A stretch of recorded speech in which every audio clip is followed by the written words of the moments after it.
Hello everybody, it's Dr. Candrice, your favorite fun board certified dermatologist. I am your go-to girl for everything healthy hair, skin, and nails. Thank you so much for joining me today. Hi Jewel Martin, thank you so much for joining me today and inviting your followers. If you haven't already, definitely go to my bit.ly link, bit.ly/Dr. Candrice Skin. That's DrCandrice Skin. Hey, light of the sun, one of my devoted, faithful followers. I thank you so much for always being available for me. So, we have not talked about ears at all whatsoever. Thank you so much, Jewel Martin, for putting Dr. Candrice Skin into the chat for me. I really appreciate that, okay? We have not talked about ears at all. So you know what? I said, you know what? Let's chat about ears because I think it's something that people often forget about unless they have an issue. So let's talk about it. Probably one of the most common things that I see as a dermatologist affecting the ears, well, of course, people can have skin cancers on the ears, but sometimes they can also have dandruff of the ears. It's called seborrheic dermatitis. So if you suffer from dandruff or seborrheic dermatitis, check behind your ears and in your ears. If you are getting flaking and itching, it could all be related and is something that is easily treated, okay? Did you know that? That's kind of interesting, right? Some patients even have something called psoriasis. So psoriasis is a chronic condition. Most patients have very, very large, red, flaky areas of the skin, particularly on the knees, the elbows, and of the scalp, and other body areas. But guess what? The ears can be affected as well. So there's another one, all right?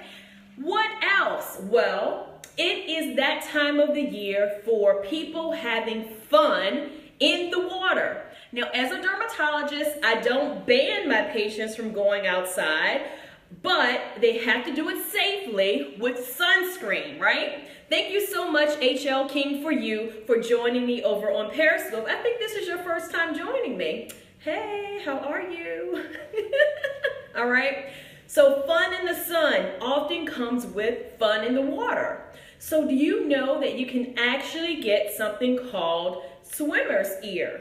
Okay. So you have lots of water in the ear. You can have irritation. You can even get an infection. So we've all heard about otitis media, which is basically a regular ear infection if you think about it. But for people during the summer when they're swimming, they can actually get something called otitis externa. X comes from the term X, meaning outside. So they can get an ear infection on the outside of their ear. Isn't that interesting? And that can be brought on more so by being out in the water and getting an infection. Thank you so much, Emmanuel, for joining me here over on Periscope. Let me just reset and introduce myself because I have definitely some people on here who have never seen before. So I am Dr. Candrice, your favorite fun board certified dermatologist. I am your go-to girl for everything healthy hair, skin, and nails. Thank you so much for joining me. So let's talk about something else. As a dermatologist, people are always asking me about my secrets for anti-aging. Everybody wants to slow down the clock on aging, right? They don't want to look their age. They don't want to feel their age. So one of the things that often gets forgotten, hey Classy Green, that often gets forgotten are the earlobes. Have you thought about how your earlobes look as you age? Let's think about it. As women, most of us have pierced ears, right? So we've been wearing jewelry for decades upon decades in our ears. And often, depending on the weight of the jewelry or earrings that you like to wear from your ears, your hole may be extended, right? And the earlobes may become a little bit droopy from that, right? So sometimes that can be a sign that, hey, this person is a lot older because their earlobes are a little bit torn from heavy earrings. Okay, that can happen at any age, but that's something that can actually be repaired.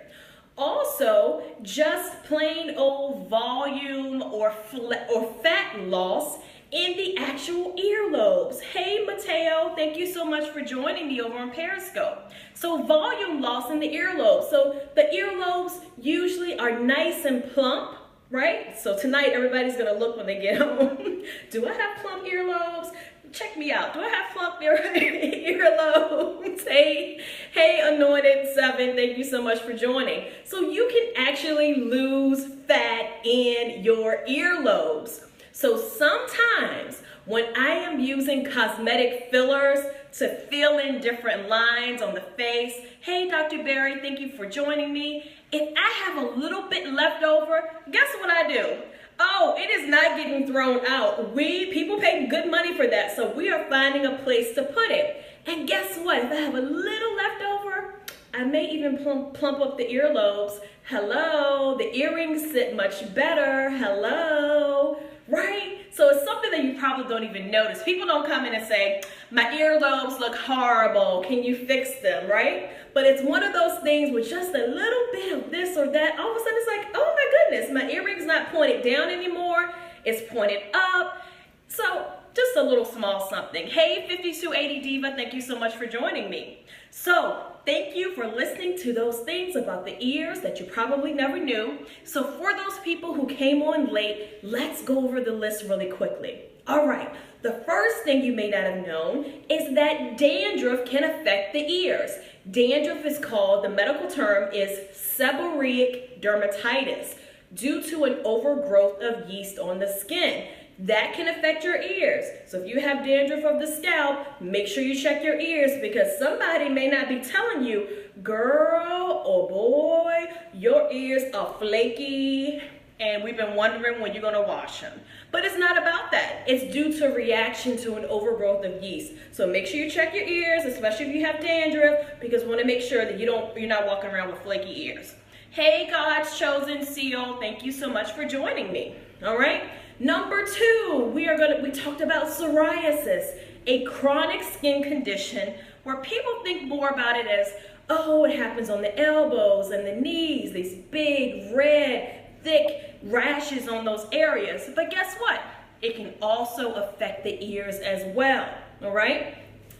So next thing, people can get swimmer's ears. If you're exposed to a lot of water during the summer when you're having fun, you may actually get some irritation. You may get swimmer's ear. You may get something called otitis externa, where you actually can get an infection on the outside of your ear. Thank you so much, Classy Green, for rejoining. I am going over everything again, so if you lost something due to a connection issue, I got you, all right?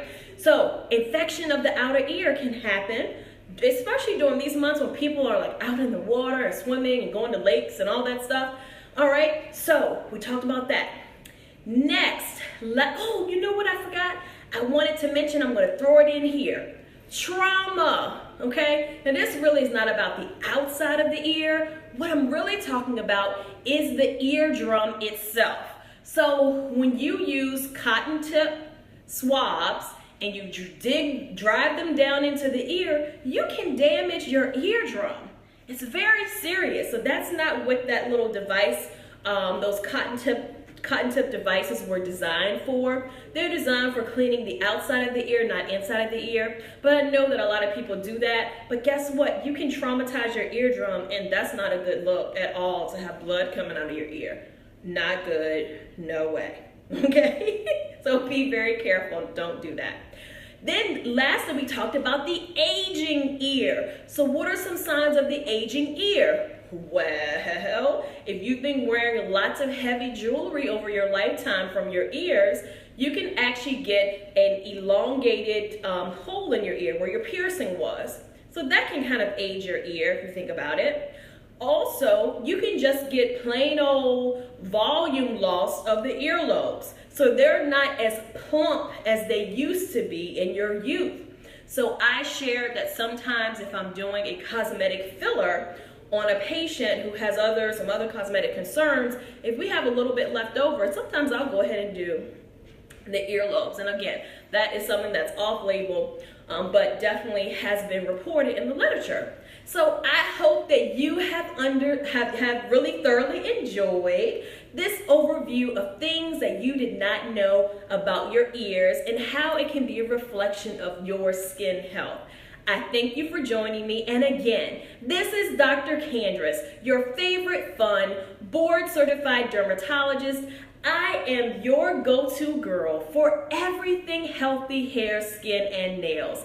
I encourage you to follow me on all social media platforms at Dr. Candrice Heath, DrCandrice,